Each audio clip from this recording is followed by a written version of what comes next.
Padaanin mo muna siya, padaanin mo.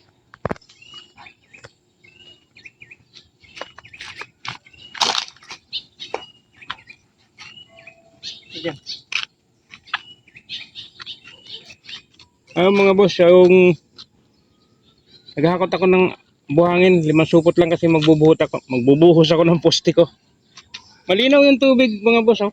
Kanina nakita ko dyan, ano, yung mga tilapia, kitang-kita ang tilapia. Malinaw kasi ang tubig ngayon kasi walang gumagawa sa taas.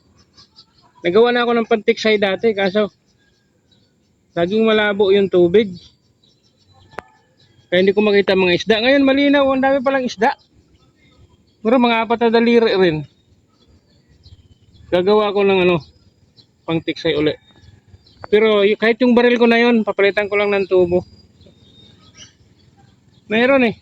Mamaya, mababaw lang eh. Mababaw ang lutang nila, baka tamaan sa bulitas yan. Mamaya, tirahin ko. Kunin mo mamaya yung ano, may baril ko ha. Rakot muna ako ng ano, buhangin. Ano naman buhangin yan, graba.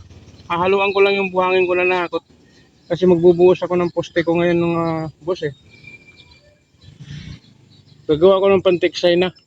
Tapos na kasi yung project dyan sa taas ano. Kaya lagi nang malinaw ang tubig. Kahapon nga lang dyan, pumunta ko 2. Laki na. Tapos binato ko. Nung binato ko, mas lalo silang nagpuntahan.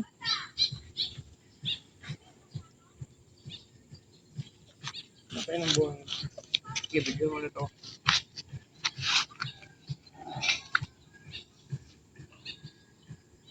Tayo doon, kukala ko ng ano mga boss.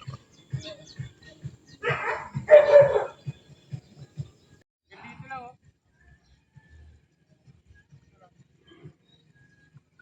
Kasi pag tinira ko ito ng tiksay ito, pag hindi tinamaan ito, kaunabaw ng bala dito.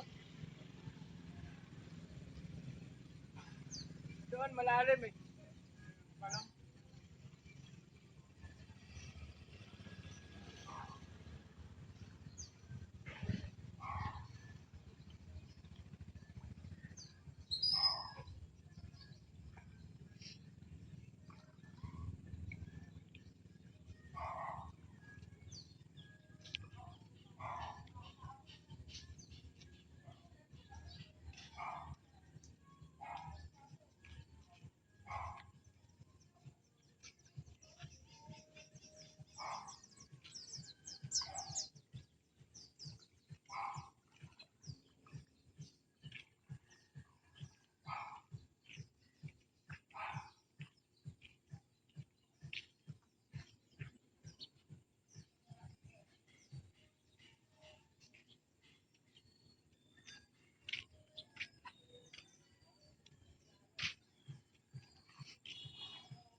Pinami.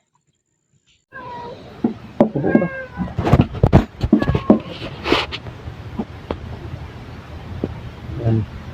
Yan mga boss. Mamaril sana ako ng ano. Gagawa sana ako ng ano mga boss. Pantiksay ko. Para pang ano ng isda. Ito namang pusa ko. Nabibiktima na naman ng mga ano. Ito na naman yung mambiktima ng mga kalapatin ng kapitbahay. Kaya ginawaan ko muna ng kulungan mga boss.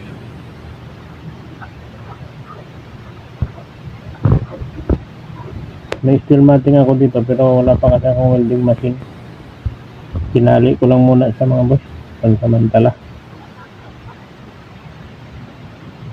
Mabait ka naman yan. Ang alaga ko na pusa na yan. Kaso lang ano siya, simula nung nakatikim siya ng ibon, Naging ano na siya. Wheeler na siya. Agit ka ng kalapati. Tumitira niya, akala niya ibon. Eh, yung mga alaga yun. E baka mapaano lang tayo. Pinali ko na. Kinulong ko na lang muna. Look, ito na maingay. Ito namang isa kong aso mga boss. Ano? Kala mo napakalaking asong tapang-tapang.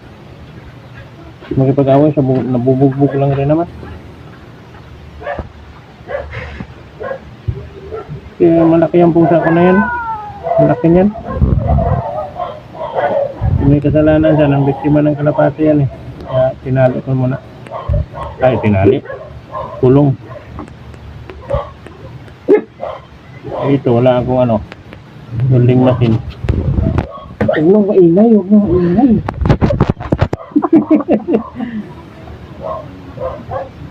Pagka ano mo eh, wala ka namang tapang-tapang mo. Huwag ka naman lagi.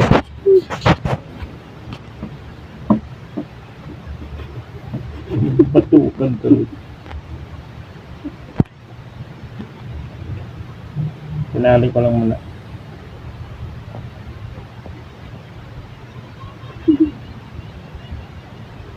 Matibay itong kanali na to. Kasi doon sa nylon na ginagawa natin tampi. Sa pasintada. Mas matibay ito. Ito.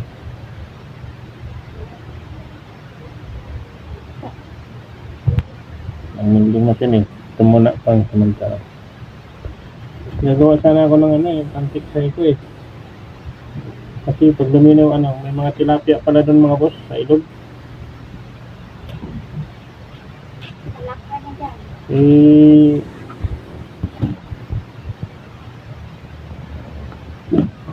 Bigla naman itong naglukot ng aking pusa. Ito muna ginawa ko. Tapos papalitan ko ng tubo yung ano ko. PVC tuigan ko, papalitan ko ng pantik sign. Maliit konti. Ayun, abangan nyo mga boss. Yung ano ko mga ito. Pusa ko. Ming! Ming! Ming! Ay, sila. Iga. Kasalanan ka kasi. Ayaw man kitang ikulong eh. Kailangan kitang ikulong. Basta mapahama ka. Diyan ka na lang muna. Para kainin naman kita dyan. Sobrang alaga ko pa nga sa'yo eh. Kain, tapos patayin pa.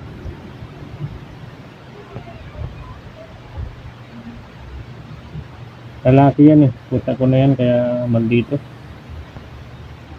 Tapos sige na lang ano yan, pagkikipag-away. Sa mga kapwa niya ano. Pusa ng mga barako. Yan, kaya ko mga ito mga boss. Tapos sa sunod na ano ko video ko, magtitiksay ako. Dumi na ulit ito.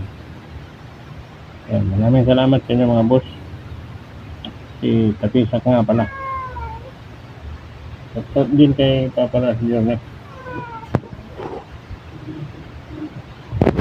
Hey, dito ka doon. Tignan mo. Dito ka doon. Kaming. Ay, kaya ka.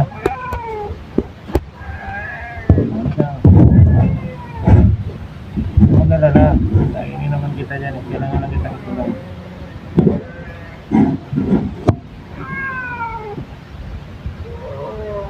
Yan mga boss. Maraming salamat sa inyo. Pero nabili ko.